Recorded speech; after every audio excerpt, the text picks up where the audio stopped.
What's going on, guys? When you start your car in the morning, does it sound like this?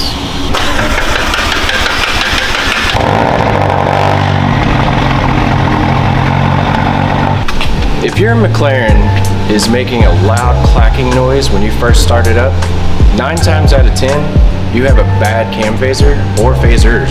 It would be best to bring it to a specialist and have it worked on, but a bad cam phaser can lead to bad timing, bad ignition. It can be caused by low oil. Either way, get it repaired by a professional like us.